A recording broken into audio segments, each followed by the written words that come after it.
नमस्कार, आपके साथ मैं हूं हिना। जिंदगी एक बार मिलती है और उसमें भी कई उतार चढ़ाव आते हैं। सबसे ज़्यादा जो तकलीफ देता है वो है शरीर की तकलीफ। हमारे शरीर के लिए किडनी सबसे ज़्यादा महत्वपूर्ण है। उसके बिना जिंदगी कहाँ है। और अभी लोग किडनी ट्रांसप्लांट करवाते हैं और नई जिंदगी पाते हैं। किडनी ट्रांसप्लांट करने वाले को किडनी प्रत्यारोपक कहते हैं और ऐसे ही सीनियर प्रत्यारोपक जिनके जीवन के बारे में हमें ढेर सारी बात करनी है और वो हमारे साथ उपस्थित है doctor Pankaj R Shah. Doctor Shah, आपका बहुत बहुत स्वागत है।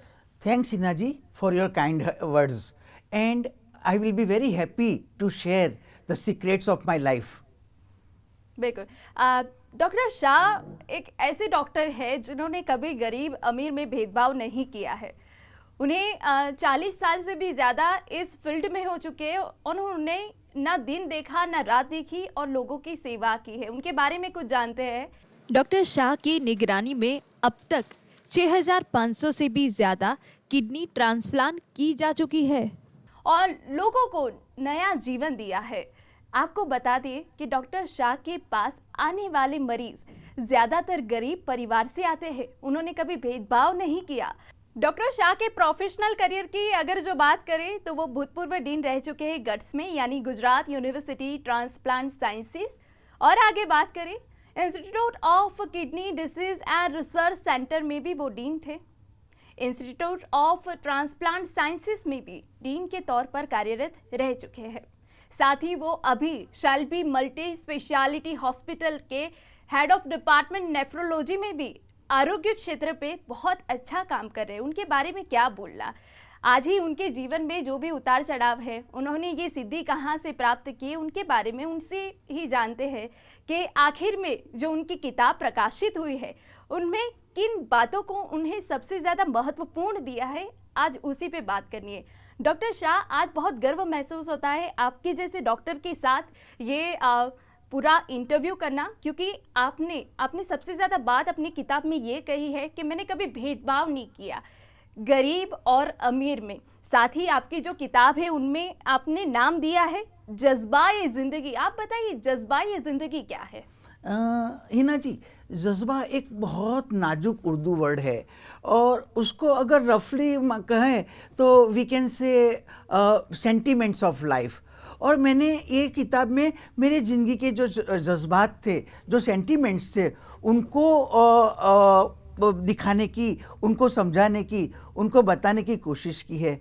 मैडम, जो आपने मेरे बारे में बात की गरीब और तवंगर के बीच में भेदभाव नहीं रखा है, इसी में मुझे एक शेर याद आ गया कि मुझे किसी रईस ने पूछा तेरा कारोबार क्या है। मुझे किसी रईस ने पूछा तेरा कारोबार क्या है, तो मैं हंसकर बोला मेरी एक छोटी सी दुकान है, मोहब्बत और मुस्कान की, जंग और नफरत के बाजार में। डॉक्टर शाह, एक डॉक्टर सबसे महान तभी बनता है जब वो भेदभाव नहीं करता है। हमारे दर्शक भी अभी आपके बारे में जानने के लिए पूछ रहे होंगे। आपके बचपन के बारे में बताइए, आपका परिवार कैसा था, कैसे माहौल में आप बड़े हुए हैं? हिना जी, मैं एक मिडिल क्लास फैमिली की पैदाइश हूँ और मेरे पिताजी एक सामान्य फैमिली थे और हम 5 भाई और 2 बहनें थी। और मेरे बचपन में के बारे में ऐसा कहा जाता है कि मैं जब 1 साल का था तब मुझे सीरियस बीमारी हो गई थी, शायद निमोनिया हो गया था। और मेरे पेरेंट्स ने, मेरे माताजी पिताजी ने सोचा कि ये लड़का अभी ज़िंदा तो रहने वाला नहीं है, तो उसकी निशानी के तौर पे एक फ़ोटो खींचा जाए। तो जब मैं 1 साल का था तब मेरा एक फ़ोटो खींच लिया ताकि मेरी यादगिरी रहे। लेकिन फिर मेरे जो फैमिली डॉक्टर थे उन्होंने एक किताब लेके मेरे पिताजी के पास आए कि देखो ये इंजेक्शन नया आया है और ये इंजेक्शन जानलेवा भी हो सकता है और जान बचा भी सकता है। तो मेरे पिताजी ने सोचा कि ऐसे बच्चे को हम गंवा बैठे हैं, तो क्यों ना एक इंजेक्शन दिया जाए। तो मुझे एक इंजेक्शन दिया गया, मेरी ज़िंदगी में जीवन का नया संचार हुआ और मैं आज आपके सामने खड़ा हूँ। तो ये मेरी बचपन की एक बात है। दूसरी एक इंटरेस्टिंग बात ये है कि जब मैं तीसरी कक्षा में पढ़ता था और जब क्लास में बिल्कुल शांति थी, तब मुझे एकदम मन में सुझाव आया कि कुकड़े कुक बोलूं। तो मैंने कुकड़े कुक बोला, तो मेरा टीचर मुझे घसीट के ब्लैक बोर्ड के पास ले गया और मेरी नाक रगड़वाई ब्लैक बोर्ड से, और तब से मुझे नाक की वैल्यू मालूम चली, और बिना बिना किसी कारण कुछ नहीं बोलना चाहिए, ये भी मैंने सीखा। एक तीसरी में इम्पोर्टेंट बात मेरी ज़िंदगी में हुई थी कि मेरे एक धार्मिक नेता ने मेरा इंसल्ट किया था। तभी से मैं वो धार्मिक उत्सव छोड़ के चला आया था, और मेरे मन पे, मेरे बाल मानस पे इतना गहरा असर हुआ था कि फिर से मैंने धार्मिक उत्सव या धार्मिक माहौल में जाना बंद कर दिया। तो लेकिन मैंने ये चीज़ पॉजिटिवली ली है, और कोई भी बच्चा मेरे पास आता है तो मैं उसके बाल मानस को समझने की कोशिश करता हूँ, उसकी बाल मानस को कोई इंजरी नहीं पहुँचे उसका ख्याल रखता हूँ, ताकि भविष्य में समाज के लिए कोई बड़ा राक्षस पैदा नहीं हो। जब बचपन में था शायद मैंने सुपरमैन की किताबें पढ़ी होगी या तो सुपरमैन का मूवी देखा होगा, तो मेरे में एकदम ताकत आ गई और मैं एक व्हीकल के सामने खड़ा रह गया। तो व्हीकल वाले ने सारी अपनी साइकिल मेरे दो पाँव के बीच में घुसेड़ दी, और तब मैं सुपरमैन से सिंपल मैन हो गया। तो ऐसी घटनाएं भी मेरी ज़िंदगी में बनी हैं। लेकिन आई वॉज वेरी ब्रिलियंट, मैं बहुत ब्रिलियंट था, सभी स्कॉलरशिप जीत चुकता था मैं, और पहला नंबर पाना तो मेरे लिए दाएं हाथ का खेल था। और इसी तौर पे मुझे नडियाद में संतराम टेम्पल में संतराम महाराज है, उनके हाथ से मुझे सिल्वर के 10 जो स्कूल में अव्वल आता था उसको सिल्वर के 10 कॉइन्स दिए जाते थे। तो ऐसे 2 दफ़ा मुझे 10-10 कॉइन उनके हाथों से मिला था, और मैंने अभी तक वे संभाल के रखा है। मेरा नडियाद में जहाँ जन्म हुआ था उसका नाम मस्त मैदान है। मस्त मैदान इसलिए कहा जाता है कि वहाँ पर मस्त कवि बालाशंकर कवि का घर था, और मुझे ऐसा लगता है कि उनके घर में से पैदा हुए ज्ञान और साहित्य के वलय मेरे वाइब्रेशंस मेरे तक पहुँचे हैं। इसलिए मुझे मेडिकल साइंस के उपरांत साहित्य के लिए रुचि है। बिल्कुल डॉक्टर शाह, आपका बचपन तो बड़ा इंटरेस्टिंग रहा है। अभी आगे बढ़ते, डॉक्टर शाह बताइए कि परिवार में माहौल कैसा था? आप इतने बड़े डॉक्टर के मुकाम पे आज है, किसी ने आपको प्रोत्साहित किया था परिवार में, या आप ही की मर्जी से आप डॉक्टर बन गए? हिना जी, ऐसा कहा जाता है कि एक सक्सेसफुल आदमी के पीछे कई लोग होते हैं, या तो एक स्त्री होती है या तो कई लोग होते हैं। फॉर्चुनेटली मेरी सक्सेस के पीछे मेरे पिताजी और मेरे भैया थे। मेरे पिताजी मिडिल क्लास के होते हुए भी उन्होंने मुझे बोला था कि तुझे जितनी भी पढ़ाई करनी है इतनी करना, मैं गहने बेच डालूंगा, कैसे भी तुझे पढ़ाऊंगा।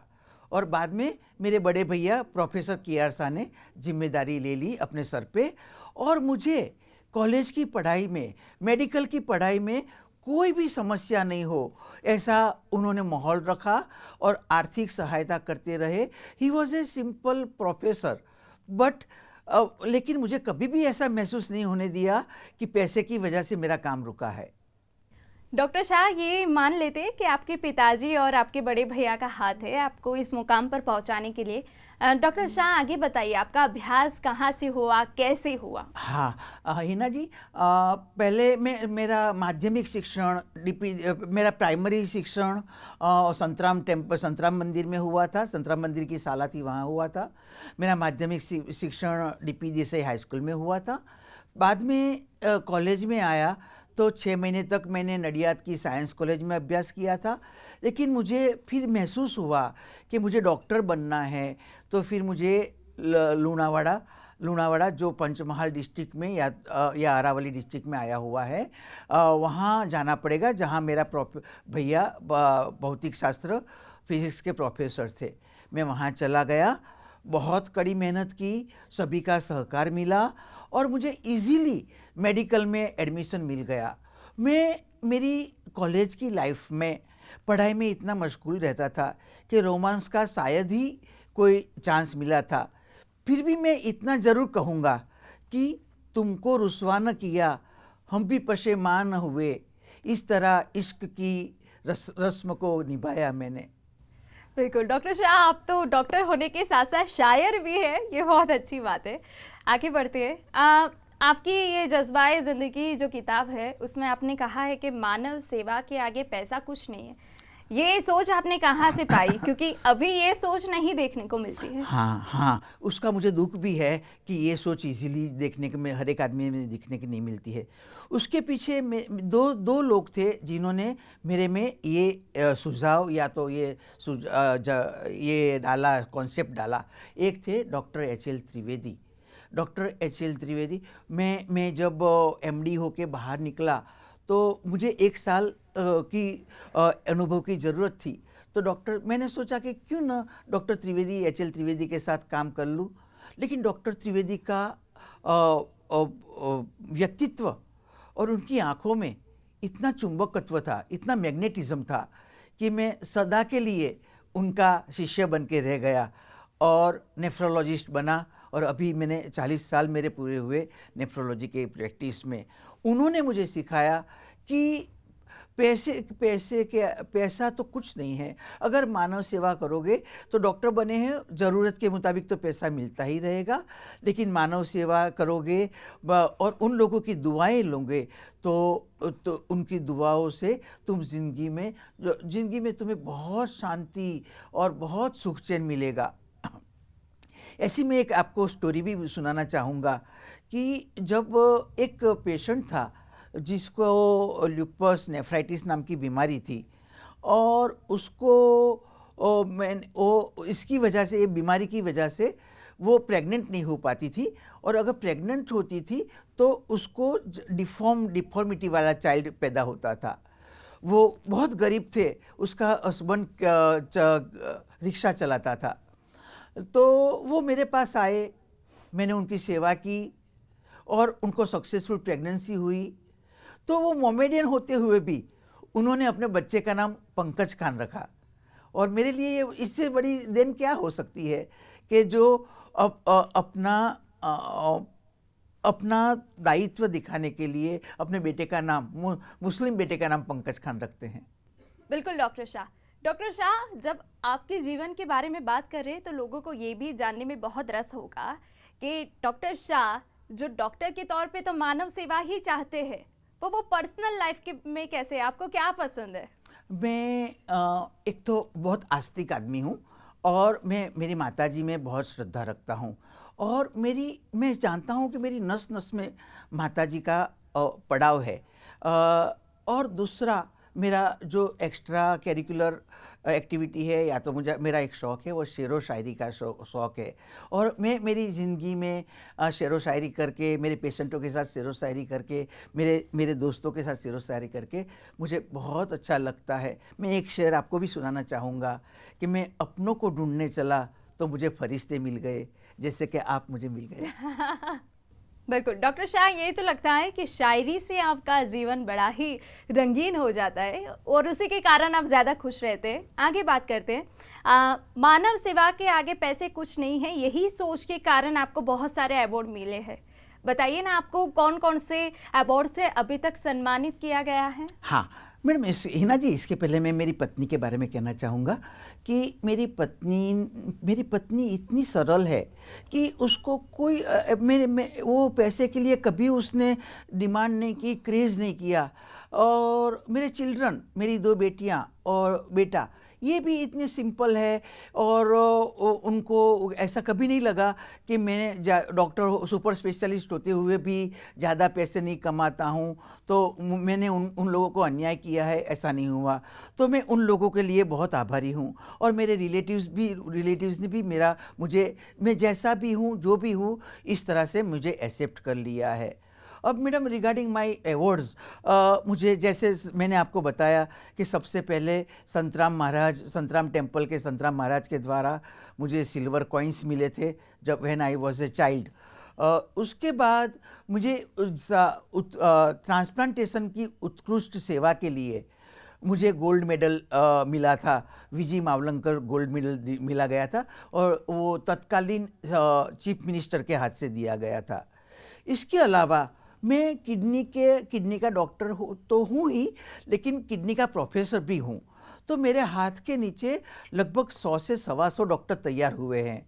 मेरी ये सेवा की कदर करते हुए मुझे अवतार ग्रुप ऑफ किडनी डिसीज के ग्रुप से मुझे द्रोणाचार्य अवार्ड दिया गया था।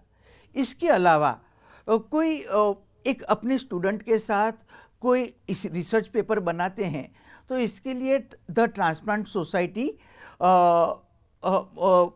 मेंटी मेंटर अवार्ड देती है। तो एक दफ़ा मुझे हांगकांग में और एक दफ़ा मुझे मैड्रिड में, स्पेन मैड्रिड में ये अवार्ड दिया गया था। इसके अलावा मैडम मुझे कई संस्थाओं की ओर से मेरी 40 साल की निस्वार्थ सेवा के लिए लाइफ टाइम अचीवमेंट अवार्ड्स मिले हैं। बिल्कुल डॉक्टर शाह, आपके इस श्रेष्ठ सोच के लिए तो आपको बहुत सारे अवार्ड्स मिलने ही थे। आगे बात करते आपकी पुस्तक में लिखा, आपकी ये किताब में लिखा है आपका चुंबकीय व्यक्तित्व। इसके ही कारण आपके स्वजन, आपके इस समाज के लोग हैं वो आपको गुरु के नाम से जानते हैं, उनके बारे में कुछ बताइए। हाँ मैडम, आपने बहुत सुंदर सवाल पूछा है। मैं madam basically I am a teacher, मेरा हार्ट टीचर का है। तो जब भी मैं स्टूडेंट था तभी से मैं मेरे दोस्तों को, मेरे इर्द गिर्द वालों को पढ़ाता था और पढ़ाने में मुझे बहुत मज़ा आता था। तो तभी से जब when I was a student, मैं स्टूडेंट था, तभी से लोग मुझे गुरु कहते थे। और मेरा नाम पंकज था तो लोग मुझे पंकज गुरु के नाम से पहचानते थे। तो इस तरह मैं जब भी से स्टूडेंट था तभी से मुझे पंकज गुरु के नाम से पहचाना जाता है। और अभी तक भी उसे मेरे कॉलेज के टाइम के दोस्त मुझे पंकज गुरु के नाम से बुलाते हैं। डॉक्टर शाह, अगर हम किडनी के बारे में बात करें तो ये बहुत महत्वपूर्ण है हमारे शरीर के लिए। किडनी कब डैमेज होती है ये लोगों को जानना भी बहुत आवश्यक है। साथ साथ किडनी ट्रांसप्लांट कब करवाना पड़ता है? किडनी के बारे में मैं कहना चाहूँ तो हर एक आदमी में सामान्यतया 2 किडनी आई हुई थी, पुरुष में भी और स्त्री में भी। और वो एब्डोमेन के अपर पार्ट में वो स्पाइन के इर्द गिर्द में होती है। और कई लोगों को 700,000 में एक लोग को एक गुर्दा भी होता है। लेकिन एक गुर्दा अगर बराबर काम करता है तो कोई दिक्कत नहीं होती है। जैसे कि हमारे प्राइम मिनिस्टर इंदिरा गांधी को एक ही गुर्दा था। गुर्दे को मास्टर केमिस्ट कहा जाता है क्योंकि हमारे शरीर का बंधारण वो मेंटेन करता है। अगर गुर्दा बराबर काम नहीं करता है तो फिर शरीर के बंधारण में उथल पुथल हो जाती है और जहरी द्रव्य, जहरी टॉक्सिन्स बॉडी में इकट्ठे हो जाते हैं और फिर पेशेंट को तकलीफ होने लगती है, पेशेंट को भूख लगना बंद हो जाता है, पेशेंट में कमजोरी आ जाती है, पेशेंट को उल्टी हो जाती है। तो ये सब गुर्दे की बीमारी के लक्षण हैं। गुर्दे की बीमारी, हर एक गुर्दे की बीमारी समान नहीं होती है। कोई गुर्दे की बीमारी खाली सामान्यतः 5 या 7 दिन से दवाई देने से भी अच्छी हो जाती है। और कई बीमारियां ऐसी होती है जिसके लिए किडनी ट्रांसप्लांट या डायलिसिस करना ज़रूरी हो जाता है। इसलिए कई दफ़ा मुझे ताज्जुब लगता है कि कई लोग भ्रामक जाहिरात देते हैं कि मेरी दवाई से पेशेंट को गुर्दा अच्छा हो गया, तो विदाउट डायलिसिस, विदाउट ट्रांसप्लांटेशन अच्छा हो गया। लेकिन हकीकत में कई गुर्दे की बीमारी इतनी सिंपल होती है कि वो सामान्य सारवार से भी अच्छा हो जाता है। अब रिगार्डिंग किडनी फेलियर 2 प्रकार की होती है। गुर्दे की निष्क्रियता जिसको कहते हैं वो 2 प्रकार के होते हैं, acute and chronic. Acute kidney failure ऐसी होती है कि जिसमें पेशेंट बहुत सीक होता है, लेकिन उसमें अगर हम 2-4 डायलिसिस अच्छी तरह से करें तो पेशेंट को कंप्लीट रिकवरी हो जाती है, आगे कोई फिर उसको ज़्यादा दिक्कत नहीं होती है। जबकि जब क्रॉनिक किडनी फेलियर, या तो हम उसको क्रॉनिक किडनी डिसीज़ कहते हैं, उसमें किडनी परमानेंटली फेल हो जाती है और उसके 5 स्टेज में से 5वें स्टेज पे चली जाती है। तब उसको या तो डायलिसिस या तो ट्रांसप्लांटेशन की ज़रूरत होती है। अब आप ये भी जानना चाहोगे कि किडनी फेल क्यों होती है। किडनी फेल होने की मुख्य वजह होती है डायबिटीज़ एंड हाई बीपी।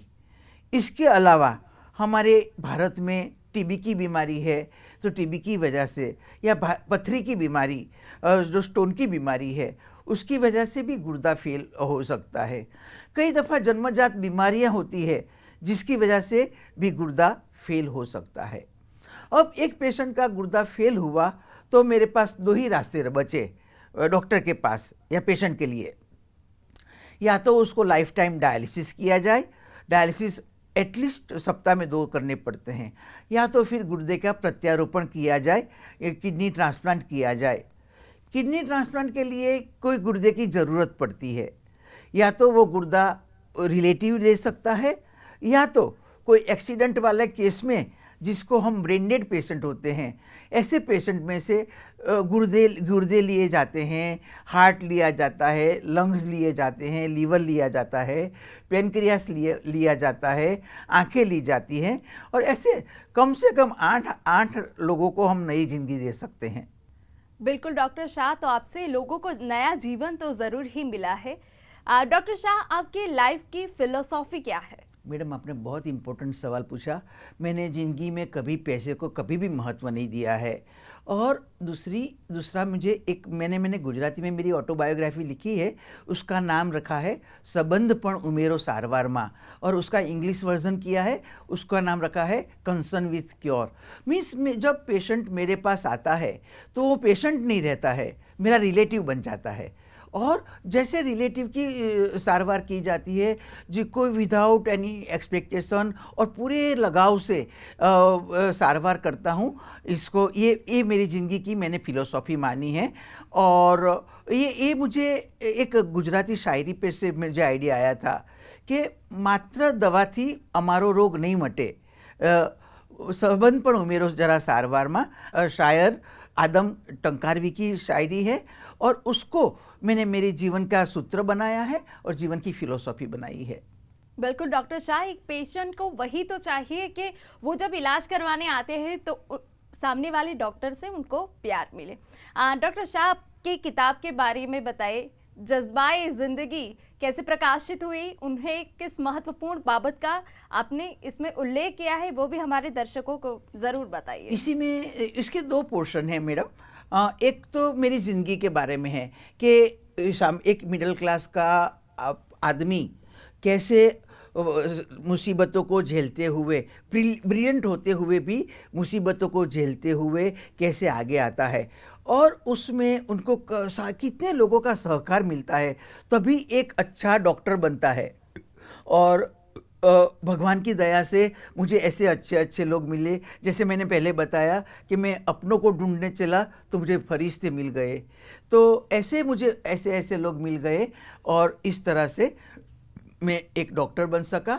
और मुझे मेरी ज़िंदगी में मेरे माता पिता, मेरे बड़े भैया, मेरी पत्नी, और सबसे महत्व से डॉक्टर एच.एल. त्रिवेदी, जिन्होंने मुझे पेशेंट को कैसे चेक करना, पेशेंट की जो पेशेंट के मन में बहुत सारी समस्याएं होती है, बहुत सारे सवाल होते हैं, उनको कैसे शांति से सुनना, उसको कैसे उसका रिप्लाई देना, और उसके अगर वो गरीब है तो वो उसका गुनाह नहीं है, समाज ने उसको गरीब बनाया है। तो हमारी जिम्मेदारी बनती है कि ऐसे पेशेंट को भी मोस्ट मॉडर्न और साइंटिफिक सारवार दी जाए। और यही सब बातें मैंने मेरी ज़िंदगी के बारे में जज्बाए ज़िंदगी या तो सेंटिमेंट्स ऑफ लाइफ में लिखी हुई है। और उसके दूसरे पोर्शन में मैंने गुर्दे के बारे में, गुर्दे के डिसीज़ के बारे में, उसकी सारवार के बारे में मैंने बताया है। सो दैट, और इसके बारे, और दूसरी भी मेरी किताबें प्रकाशित हो रही है। एक गुजराती में मेरी ऑटोबायोग्राफी जिसको 6 ऑथर्स ने, और मुख्यत्व से रजनी कुमार पंड्या ने मुझे हेल्प करके बनाई थी, और उसका नाम रखा है संबंध पण उमेरो जरा सारवार मां। और अभी मेरी इंग्लिश ऑटोबायोग्राफी प्रकाशित होने वाली है, और उसका नाम है कंसर्न विथ क्योर। और मेरी ज़िंदगी में बनी हुई कहानियों पर से एक सोशल वर्कर, भावनगर के सोशल वर्कर एक नॉवेल बना रही है, और उसका नाम उन्होंने रखा है ओलियो, मिस मस्त फकीर। डॉक्टर शाह, बहुत अच्छा लगा आपके ये जीवन को सुन के। साथ ही बताइए कि मैंने आपकी जो जज्बाए ज़िंदगी किताब है उसमें पढ़ा कि आपका जो बचपन था वो बहुत संघर्ष में गुजरा है और उसी संघर्ष से आपको ये मुकाम मिला है। आजकल के जो युवानों को ले ले, शायद वो संघर्ष के चलते ही मायूस हो जाते हैं, उनके लिए आप बहुत बड़ी प्रेरणा हो। हाँ, तो मेरा भी आजकल के युवानों को, आजकल के बच्चों को यही सलाह रहेगी कि संघर्ष के बिना आदमी हमारा अस्तित्व ही नहीं है। संघर्ष के बिना हम कायर बन जाते हैं। तो संघर्ष के साथ खेलना है, संघर्ष के साथ जीना है, जिंदगी में एम्स रखने हैं, मोटोज़ रखने हैं और मोटोज़ अचीव करने के लिए मेहनत करनी है, मेहनत करनी है। और कर्मण्येवाधिकारस्ते मा फलेषु कदाचन, कब मेहनत करते जाओ और ऊपर वाला तुमको ज़रूर से उसका फल मिलेगा, आज नहीं तो कल, लेकिन तुम्हारे सफलता के शिखर तक ज़रूर से पहुंच पाओगे। बिल्कुल डॉक्टर शाह, आप बहुत सफलता के शिखर पर अब पहुंच चुके हैं। आगे हम ये आपसे जानना चाहेंगे कि फ्यूचर प्लानिंग आपके क्या है? अभी तक तो आपने मानव सेवा की है, आगे क्या और कुछ बड़ा करने वाले हैं आप? मैडम, यहाँ मैं एक खूबसूरत शायरी कहना चाहूँगा कि बंदगी एक मकाम तक ले जाती है और बाद में दीवानगी अंजाम तक ले जाती है। तो मेरी ज़िंदगी में बंदगी और दीवानगी दोनों रहे हैं और बंदगी और दीवानगी की वजह से मैं मस्ती से, चाहे जो भी हाल हो, मैं मस्ती से जिया हूँ। और मेरी प्रभु से यही प्रार्थना है कि इतना ही एक्टिव रखे मुझे, इतने गरीबों की सेवा करने का मौका दे और पेशेंटों के लिए मैं किडनी की इतनी अच्छी सारवार करूं कि वो मुझे दुआ देता जाए। बस इससे ज़्यादा मुझे कुछ नहीं चाहिए। और यही मेरा लाइफ का मोटो है कि मुझे पेशेंट की दुआ मिले, माता जी की दया मिले और ऐसे ही काम करते करते करते एक दिन माता जी मुझे उठा ले, ऐसे ही काम करते करते। यही मेरी माता जी से और भगवान से और कुदरत से यही मेरी प्रार्थना है। बिल्कुल डॉक्टर शाह, किडनी ट्रांसप्लांट एक ऐसी चीज़ है जो लोग पहले घबराते थे, परंतु अभी टेक्नोलॉजी के कारण लोग घबराते नहीं हैं, किडनी ट्रांसप्लांट करवा देते। किडनी ट्रांसप्लांट में आधुनिकता अभी क्या आगे आने वाली है? मैडम, आपका सवाल बहुत सुंदर है। बहुत किडनी डिसीज़ के पेशेंटों के लिए बहुत अच्छी चीज़ें फ्यूचर में आने वाली है। एक को कहते हैं बायोनिक किडनी या बायो आर्टिफिशियल किडनी। उसमें एक शुभो रॉय करके बांग्लादेशी है जो अभी यूएसए में सैन फ्रांसिस्को में काम कर रहा है। उसने नैनो टेक्नोलॉजी और ह्यूमन सेल्स, ये दोनों को इकट्ठा करके किडनी के साइज़ की किडनी बनाई है। और ये किडनी अगर मानव शरीर में रखी जाए तो उसको यही किडनी जिंदगी भर काम करेगी। तो न तो उसको किडनी ढूंढने को लिए जाना पड़ेगा, न तो उसको डायलिसिस की ज़रूरत पड़ेगी। तो ये एक बहुत फ्यूचर है जो अगले 5-10 साल में आने वाला है। उसको हम बायोनिक किडनी या बायो आर्टिफिशियल किडनी है। और दूसरा, अगर आपने रिसेंटली पढ़ा होगा कि एक पिग की किडनी, जिसको हम जेनो ट्रांसप्लांटेशन कहते हैं, मीन्स आदमी में, इंसान में सुअर की किडनी डाली गई थी और वो सक्सेसफुल गया था वो ऑपरेशन। तो ये चीज़ भी आने वाली है फ्यूचर में। और तीसरी चीज़ वेरेबल किडनी। उसका मायना ये है कि डायलिसिस का मशीन इतना छोटा बनाया जाएगा कि आदमी उसको अपने कपड़े, अपने शर्ट के नीचे रख सकेगा और उसके साथ काम कर सकेगा। तो इस तरह से बहुत नई चीज़ें किडनी डिसीज़ में आ रही हैं और पेशेंटों के लिए ये एक अच्छा मैसेज, अच्छी सुवार्ता है। बिल्कुल डॉक्टर शाह, आपकी यही सोच, आपके इस श्रेष्ठ कार्य के बावजूद ही जज्बाए ज़िंदगी आ गई है। आजकल के युवाओं के लिए आप बहुत बड़ी प्रेरणा हैं, उनको आप क्या कहना चाहेंगे? मैं युवाओं को यही कहना चाहूँगा कि ज़िंदगी में अप्स एंड डाउन्स तो आते ही रहेंगे, लेकिन हमने जो एम रखा है, हमने जो मगज में ठानी है, वो इम्पॉसिबल को पॉसिबल बनाना है। It is not impossible, it is I am possible. So everything by hard work और भगवान पे आस्था रखो और हार्ड वर्क करो तो ज़रूर से आप मकाम तक पहुंच पाओगे। बिल्कुल डॉक्टर शाह, आप यहाँ पे आए, हमारे दर्शकों को अपने जीवन के बारे में जो उतार चढ़ाव आए उनके बारे में कहा, और साथ ही हमारे आज की जो युवा पीढ़ी है उनको प्रेरणा दी, उसके लिए बहुत बहुत शुक्रिया। Thank you Hina ji. Last में मैं इतना ही कहना चाहूँगा, ये धड़कने सांसें जवानी जिंदगानी आपकी, ये धड़कने सांसें जवानी जिंदगानी आपकी, आपने चाहा हमें ये मेहरबानी आपकी, शुक्रिया करम मेहरबानी नवाजिशे, थैंक यू, जय जय जिनेंद्र, जय श्री कृष्ण, जय हिंद। तो डॉक्टर पंकज शाह को आज जाना, उनके व्यक्तित्व को जाना, उनका स्वास्थ्य बहुत ही अच्छा रहे और आगे ही समाज के लिए वो ऐसे ही मानव सेवा करते रहे, यही हमारी शुभकामना। नमस्कार।